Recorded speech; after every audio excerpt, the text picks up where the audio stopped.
Hello, everyone, and welcome back to a brand new episode of Shameless in Chicago. This is your host, Nin. And I'm Luke. And on today's episode, we're going to be talking about being de-influenced. Now, what do you mean by de-influenced, Nin? Okay, so you know like the culture of all of the influencers. They're literally called influencers because corporate America has paid them to sell you a product, to influence you, quote unquote influence you, to buy their product. And so, of course, influencers are going to be like, oh, hell yeah, because they're getting paid like 5, 10, 15 grand, sometimes even 20 grand to promote a product depending on the amount of followers they have. Yeah, that's pretty wild. And I think we've seen some pretty good examples on these UGC creators because now they're actively looking out for like some of the smaller people to work in these tiny little ads to get onto your For You page. Mm-hmm. And I see them all the time. Dude, once you know about UGC, it's like you can't unsee it anymore. No. And it's all it really is going through your TikTok For You page. And there's a little orange bar that like has a direct link to the TikTok shop. Literally. None of this stuff is here for your entertainment. This is all here for you to consume. And I think it's wild. I think it's really guerrilla, but I think it's one of the smartest things that any company's ever done because you could literally just do one wrong swipe and you're on someone's page or you're on the TikTok shop and you are a few taps away from making a huge mistake. And UGC, for those of you that don't know, is user-generated content. So this is the content that you will see on your For You page or as an advertisement where it looks like a regular old person is creating this TikTok. And you're like, oh, wait, they're actually using it in their real life. But really, they're getting paid by this company to create this product. And essentially, it's supposed to be like organic marketing in a way because you're not being quote unquote influence, you're seeing like a normal person, a regular person like you using this product. And they're probably the people you could be following even on your regular day to day. Your influencers that you follow are pumping out ads and you could hardly even know it. As soon as they are promoting a product, they have to write paid partnership. So if you notice when you're scrolling on TikTok, it'll say paid partnership. Like they have to now disclose that they are getting paid to partner up with these brands. So when a TikToker is saying like, hey, I actually really like this product and I'm not getting paid for it, you can believe them if it doesn't say paid partnership. If they're like, I'm not getting paid to do this, but it says paid partnership, then they're literally lying through their teeth. Yeah, and that's probably because all of you who do it couldn't act right and we were flooded with UGCs. Do you remember how often you could scroll across the overnight oats? I feel like I would see 30 overnight oat ads on my TikTok page once it came out. And I just like, oh, people are getting ready for work. Get ready for me. Oh, it's an overnight oats ad. Yep. Again. Yep. 3 things that we will be discussing today is 1, something you will never be influenced to buy. You're like, absolutely not. This is ridiculous. I will not be buying it. 2, something you have been influenced to buy and you actually really love it. And 3, something you've been influenced to buy and you actually hate it. You're like, why did I even do that to myself? So we're gonna get right into it. So first thing that I can think of as, you know, a girly on the TikTok or even on the YouTube is the Dyson Airwrap, guys and girls. The Dyson Airwrap is literally everywhere. It is a $600 piece of hair tool and equipment that literally like uses air so it's less damage and all of that. And I went to go try it out. Like, did you buy it and try it out? No. So I went to a store and they had it on display and they're like, hey, like you can use it and try it out. And I was like, okay, bet, like, let me try this out. First of all, the hair tool is the size of my forearm. It is so damn bulky and long.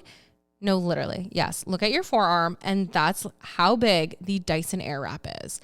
So there's that, first of all. And then you have all of these clunky attachments that like come along with it. And then you try it and then you're like holding it. And then the like half the time is spent trying to grip your hair to it. And it's like, come on, like, can you grip it already? Like, let's turn. And then you're just holding it and then you have to turn it off and then pull it out. And then you see like you have this little curl. And then I know with practice, people are able to be good at it. I feel like if you're not a licensed hairstylist, it's really difficult. You have to watch a ton of videos. But that is one thing I cannot be influenced to buy. I was almost influenced to buy it because I see how nicely people do their hair. But the pure length of it, how big it is, I can't do it. Like, no, thank you. I think I have a pretty embarrassing influential buy that blew up in my face. What's up? When I was a youngin', I think I was 18, 19. I was studying real estate school. We know. I was delusional. Yep. I had a lot of delulu. So I had this like epiphany after watching so many videos for drone footage. Oh, yeah. I feel like there was a time where drone footage kind of blew up and everyone was like, oh, look at my cool drone. Yeah. I was like, oh, this will come in handy when I have my license. I can check out the roofs and everything. Like, I'm a home inspector. Like, that'd be my fucking job. Yeah. You're dumb, Luke. Yeah, like he's like a real estate photographer. Mm-hmm. You're wrong. So I walked myself over to a counter at a very nice electronics store. Yep. Hashtag never forget, because I was literally there. I pulled out my store-specific credit card. Yeah, and how much was this drone? I think it had to have been at least $550. Yeah, it was like $500. I think it might have been $600 after tax. After taxes, yeah. Oh my gosh! So I probably spent $600 on this drone. Mm-hmm. I did get it to fly once in my living room, and it hit me in the face. Yep, I was there for that too. So that was really fun. Every time we took it out to the park, it really worked. It was a really fancy one. It was one of those DJI Spark drones, but every time I tried to load up the app, it was like my phone could not connect to it because it knew I did not have a pilot's license. Yeah.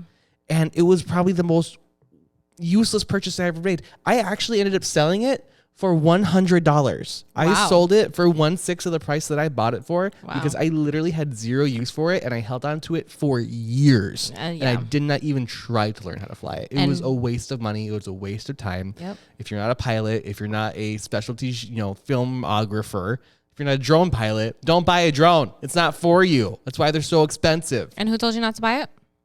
I don't recall. Me. It was me. He was standing looking at it, and he was going to buy it. It was $500. He was like, I'll put it on the credit card. It's okay. I got the blue one.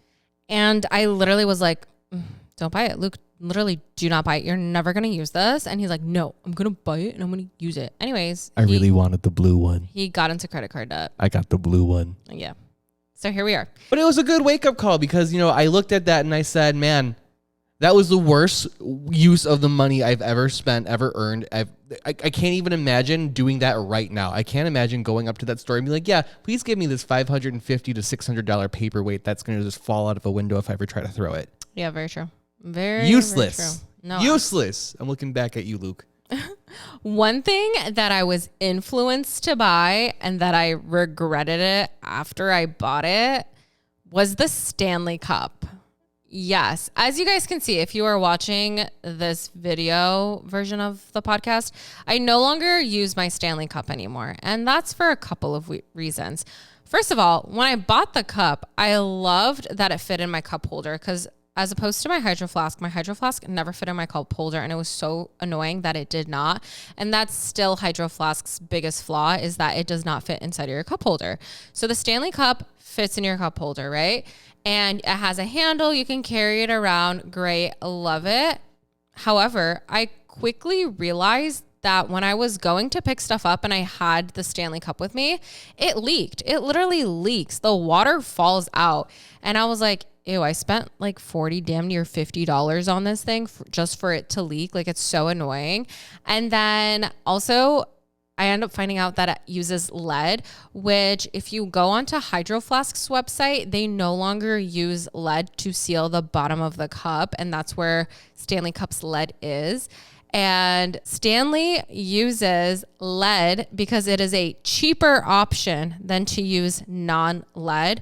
And if you look at it on the market, Stanley is way more expensive than Hydro Flask. And Hydro Flask is still an expensive bottle. But that's something that I was influenced to buy that I regret. Something I definitely think I could never be influenced by is something I see an embarrassingly high amount on my TikTok page. What is it? The crisscross chair. Oh, the big one. Oh my God, get this freaking chair off my I For You page. swear. I work at a standing desk. The fact that we sit for a podcast is really stupid to me because I think we would look a lot better standing up. Anyways, moving on. But no, that chair, for one, it's going to get covered in cat hair. What if it rains? It's going to get moldy. There's no cleaning it. And it's going to take up a whole hunk of... Rains. Why is it outside? It's not outside, but we live in homes that are not reliable anymore. It floods much too often. My home floods. Oh, speak for yourself then. I am speaking for myself. You're the only one who has a cat. So everything you're arguing for why you wouldn't buy it is specifically for yourself. I am a general member of the internet, and we have cats, okay? Everyone has cats. The internet's actually run by cats, but we're straying away from the point. That's another podcast. Okay. Don't you worry. I'll talk about how cats are running the internet. Should have done that when you had the podcast to yourself. But all jokes aside about the crisscross chair, there's one thing that actually kind of pisses me off. I've been seeing a cup around. I've been seeing this cup. I'm going to put this is the cup I've been seeing. Does this look familiar to anyone else? This is a cup where cereal and milk do not meet. You can drink your cereal. Yeah. You can drink your milk. You can eat your cereal and it won't get soggy. It's for like on the go for when you want to have cereal on your way to work. Yeah. My problem with this cup is that it's just a fleshlight. This is just a fleshlight. This body right here, this body right here is a literal fleshlight. The inside of it, that is a tubing for a fleshlight, for a male pleasure center. The only thing that they have done for this cup is they removed the silicone insiding, the innards of it, and they swapped out the top so that way it's easier to suck out of than insert into. This is wild that someone's actually getting you to buy a fleshlight to drink your cereal out of on your car ride to work. Luke, why do you sound like a politician? Very passionate about this, huh? Because this is wild. This would not fly back in my America. Oh my gosh. So that's something you're not influenced No, by. if anything, I'm a little terrified for the state of our country because this, I'm going to post it again right here. This is an example of Russia trying to infect the minds of our youth. Ew. You're drinking out of a fleshlight. Why people. do you sound like every old politician? You're drinking out of a fleshlight. This is why they're banning TikTok, because they're making us drink out of a fleshlight. Ew. And another thing. What? I'm a very open gay man. Okay. Why is TikTok putting me on furry TikTok like it wants me to buy a freaking fursuit? I don't know. I'm honestly horrified because these mascots actually scared me a lot growing up. Yeah. So all these things coming together, we've got fursuits, we have obvious, I'm going to put a picture of it right here, fleshlight cereal cups, and giant chairs. These three things, I think they're trying to converge on one topic, and I think it's really disturbing. I think you need help because your algorithm is very concerning. It is. Can I clear my cookies or something? Will that fix it? I think so. Oh, thank Yeah, gosh. I think you should do that because I'm concerned for what your Yeah, algorithm I looks just put it. I actually just put it all together: big chair, fursuits, and strange fleshlight cup. Yeah, no, that is. They're gonna give me a ring light next. Hey, why not? Makes the money. So there's three things that I do not regret buying. The first thing that I don't regret buying that I was influenced to buy is my Canon G7X camera. During my time of wanting to start YouTube, I would look at what other YouTubers are using and they'll either post in their description box of what camera they're using, or I literally was actively looking at what camera other YouTubers were using, and it was the Canon G7X. Now, mind you, this is an expensive camera. I mean, it's not the most expensive camera on the market, but it is about a $600, $700 camera. And I wouldn't say I was influenced because it wasn't just organically popping up, but it was just something that I was searching. What camera do they use? And this one was the one that really like sat well with me. So I bought it. I bit the bullet and I spent $500 on this camera, and I don't regret it. I've had it for like 5 years now and I love it. The pictures turn out amazing. The video quality is great. I mean, now it's slowly starting to show its age in that if I want it to focus on something, like if I go from one shot to the next shot, the focus isn't as quick as I'd like it to be. So it might just be aging out, but the Canon G7X is an amazing camera. It's the Canon G7X Mark II for anybody that wants good video quality, wants good photos. It's an amazing camera. The second thing that I was influenced was one of my YouTubers. She uses a back foam roller and she like lays on it and like stretches out her back on it, and it's a $25 purchase, which like is pretty hefty for a piece of foam, but I bought it and honestly it's so great. The way it like aligns your spine is just so amazing, and that's the one thing I was like, oh okay, and quote unquote influencer did good. The last thing that I was influenced to buy that I don't regret is the Mael hair oil, and that hair oil blew up on TikTok for a little bit. YouTubers were using it, and everyone was just like swearing by it, how good it is for like your hair growth and your hair health. And guys, I've been using it, the hair oil in conjunction with the shampoo and conditioner. And mind you, I bought this in Black Friday, which was in November. It is currently like May, and I still have all three products, and they're amazing. I think my hair has felt the best it's ever has. It's the healthiest it's ever looked. So those are the three things that I was influenced to buy that I don't regret. I only have one thing I think I've ever bought that I haven't regret from an impulse Amazon purchase. What is it? There are times at night where I scroll through Facebook on the videos. Yeah. And I come across a part of Facebook that I love, and it's like people making sealed terrariums.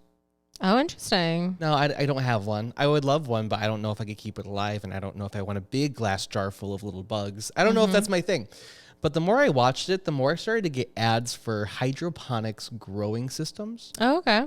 So when I lived in Chicago and I lived in my studio downtown on the 31st floor, I didn't have a lawn or a lot of sunlight because I had one window facing west. So, nighttime. I got one of these little hydroponic growing systems. I think it was a QYO. It had 12 little slots, and I grew jalapenos. And for months, I watched those little jalapenos grow. Yeah. I felt like a proud father. Yeah. And I actually, I didn't eat all of them. A lot of them went to waste. Never plant 12 jalapeno plants because you're just going to end up with a giant plate of, worthless salsa. But when I moved back over to my dad's, it kind of, it stuck with me a little bit. When the winter came, I needed a little something to do. I needed a little motivation. So I purchased another one, and I didn't touch it for months. I didn't. But one day I decided I was going to go to the dollar store, and I picked up some flower seeds, and I set the whole thing up in my bathroom, and I planted zinnia flowers, which I'll post a picture like right here because some of them look like little cute little pink discs. And it's growing really well right now that I actually bought a second one. Yeah. And I put it right next to my other one in my bathroom. And those are like communicating with each other. So it feels good. I get to bring a little bit of growth into my home, some life and some produce. I'm growing cucumbers and bell peppers right now. Oh, nice. And I would never even have thought to done this had that little ad not crawled across my screen. Yeah. And now I'm an indoor farmer. There you go. I feel good about it. That's pretty cool. Yeah. I'm glad. See, some things are like good. Yeah. My other thing that I was influenced by that I completely forgot about was my packing cubes. Like on my most recent trip, I kept seeing like YouTubers and TikTokers utilizing packing cubes, and my cousin uses packing cubes. And I was like, wait, this makes your life so much easier to pack if you just have them in cubes, like everything's sectioned out. Like in this packing cube will go my pajamas. The next one was all my dresses, and the next one was my pants and my shirts. And then the next one was like, like my socks and stuff. And so that made it so much easier. Instead of just having everything thrown together in my suitcase, I was able to pick out the specific bag and leave everything else untouched. And so that was something that I was influenced by, that I was like, oh wait, this is actually so great. But what's one thing that's been popping up on my algorithm a lot? What is it? Hit me. Do we have the same algorithm yet? It's the Bloom nutrition thing.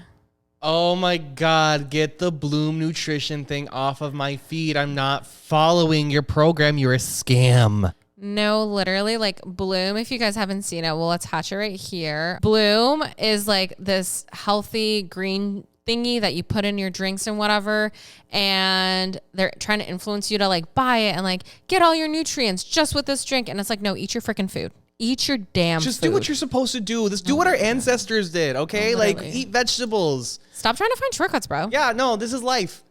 This is it. It's nice to know that we're not as easily influenced, I think, as we think we are, because and I really don't spend too much time trying to buy something. And when we do, it doesn't always work out. But I'm glad I get to be my little indoor farmer. Me too. Yeah, I'm really surprised we're not as, influenced to buy certain products as I thought we were. I think mainly because I feel like these people are so out of touch. Like they're just pushing on a product for you so you could buy it. And they're like, I wouldn't promote this if I didn't actually love it. But it's like you're promoting something every week. So do you actually love it? Like, can you actually not live without it? And whose idea is it to drink out of a recycled Fleshlight? And then all of these makeup products, like it's way too much. Like the Sephora sale, these products I cannot live without. And it's like, can you really not live without them? Because guys, my skincare routine is 3 products. And if I ever make it to the point where like I'm getting paid by companies, I can tell you that I will not have a 10-step skincare routine unless I'm like pushing 40 and like I need it. But as of right now, my skincare routine is literally my Middle Eastern olive oil soap, my micellar water, and my Olay lotion. It's the only thing you need. Well, thank you. We'll cover the skincare topic in another podcast along with why cats rule the internet. Dude, yeah, I swear, like the skincare. Oh my God, we got to talk about that on another episode. Alrighty, guys. Thank you all so much for watching and listening today. Don't forget to give us a 5-star rating. And Hi, Mom. By the way. don't forget to give us a 5-star rating, like this video, subscribe to our channel anywhere you listen to us, and don't forget to tell your friends about our podcast. If you enjoy listening to us, share it with your friends so you guys can talk about it together. Yeah, let us take over your entire network. No, literally. And don't forget to follow us at Nin's Vlogs on YouTube. And I'm Luke on TikTok. And we will see you guys here next Wednesday for a new episode. All right, everyone. Join us next time as Nin influences Miranda Lambert to be the new member of The View. That's a good one. I don't mind her. Alrighty, guys. Thank you so much. Bye. Bye.